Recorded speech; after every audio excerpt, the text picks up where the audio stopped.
کہنے لگی کہ تو مجھے دے اجازت، میں تجھے دکھاتی ہوں کہ وہ پھسلتا کیسے ہے۔ اس نے کہا ٹھیک۔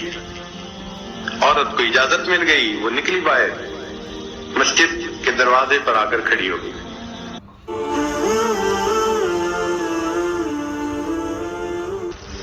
چنانچہ مکہ مکرمہ میں ایک عورت تھی جس کو اپنے حسن و جمال پہ بڑا ناز تھا۔ وہ ایک مرتبہ نہانے کے بعد کپڑے بدل کے اپنے بال سنوار رہی تھی، آئینے کے سامنے کھڑی تھی اور بہت اپنے آپ پہ فریفتہ تھی کہ میں بہت حور پری ہوں۔ خاوند نے دیکھا تو اس عورت نے بڑے ناز نخرے سے بات کی کہ کوئی ہے مرد ایسا جو مجھے دیکھے اور میری تمنا نہ کرے؟ تو خاوند نے کہہ دیا ہاں، عبید بن عمیر، یہ مسجد نبوی میں ایک خطیب تھے، اس زمانے میں عالم تھے جو درس دیتے تھے اور بڑے باخدا بزرگ تھے۔ اس نے ان کا نام لے دیا کہ عبید بن عمیر۔ تو میاں بیوی کا تعلق عجیب سا ہوتا ہے۔ آگے سے کہنے لگی کہ تو مجھے دے اجازت، میں تجھے دکھاتی ہوں کہ وہ پھسلتا کیسے ہے۔ اس نے کہا ٹھیک۔ عورت کو اجازت مل گئی، وہ نکلی باہر، مسجد کے دروازے پر آ کر کھڑی ہو گئی۔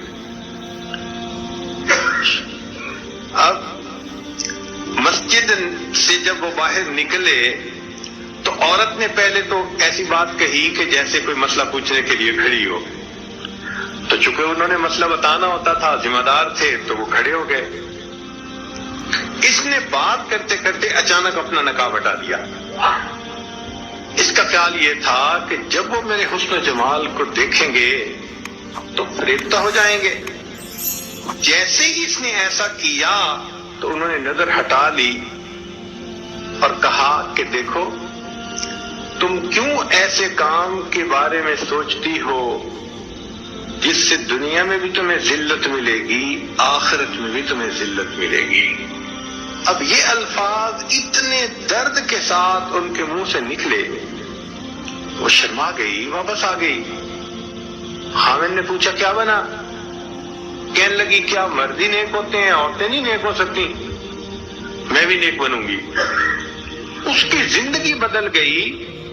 اس کے بعد وہ روز اپنے خاوند سے پوچھتی عشاء کے وقت کہ تمہیں میری ضرورت ہے؟ اگر کہتا ہاں تو خاوند کے پاس وقت گزارتی، اور اگر وہ کہتا نہیں تو جبہ پہن لیتی اور ساری رات مصلی پہ عبادت کرتی۔ اس کا خاوند کہا کرتا تھا کہ پتہ نہیں عبید بن عمیر نے ایک فکرہ بول کے میری بیوی کو راہبہ کیسے بنا دیا۔ وہ راہبہ بن گئی۔ شکار کرنے کو آئے، شکار ہو کے چلے۔ تو یہ کیفیتیں ان کی اس لیے تھیں کہ پروردگار عالم نے ان کے دلوں میں ایک اثر ڈالا ہوا تھا، ایمان کامل ان کے دلوں میں تھا۔ اور یہ نہیں کہ یہ صرف بڑے لوگوں کا تھا، بچوں کا بھی یہی حال تھا۔ چنانچہ ایک باپ اپنے بیٹے کے ساتھ جا رہا تھا، اس نے راستے میں آم کے درخت پودے دیکھے، چھوٹے چھوٹے ہوتے ہیں اور گچھے لگے ہوتے ہیں، پکے ہوئے تھے اور لگ رہے تھے کہ بہت مزے کے ہوں گے۔ تو والد نے اپنے بیٹے کو کہا بیٹے تم یہیں ذرا رک جاؤ راستے پہ، اور میں باغ میں جاتا ہوں اور ایک اچھا پکا ہوا خوشہ توڑ کے لاتا ہوں، اور اگر کوئی آئے ادھر ادھر سے تو ذرا آواز دے دینا، میں آ جاؤں گا۔ وہ جی چلا، جیسے خوشے کے قریب پہنچا تو بچے نے پیچھے سے آواز لگا دی، یا ابی احد یرانا، اے ابا جان کوئی ہمیں دیکھ رہا ہے۔ تو وہ گھبرا گیا اور ویسے ہی واپس آ گیا۔ آ کے دیکھا تو گلی میں تو کوئی بھی نہیں تھا۔ اس نے کہا گلی میں تو کوئی نہیں۔ اس نے کہا انسانوں میں سے ہمیں کوئی نہیں دیکھ رہا، انسانوں کا پروردگار ہمیں دیکھ رہا ہے۔ چھوٹا بچہ 10 سال کی عمر ہے تقریباً، اس کا بھی یقین ایسا بن گیا تھا۔ اور یہ یقین خود بخود نہیں بنتا تھا، ماں باپ بناتے تھے۔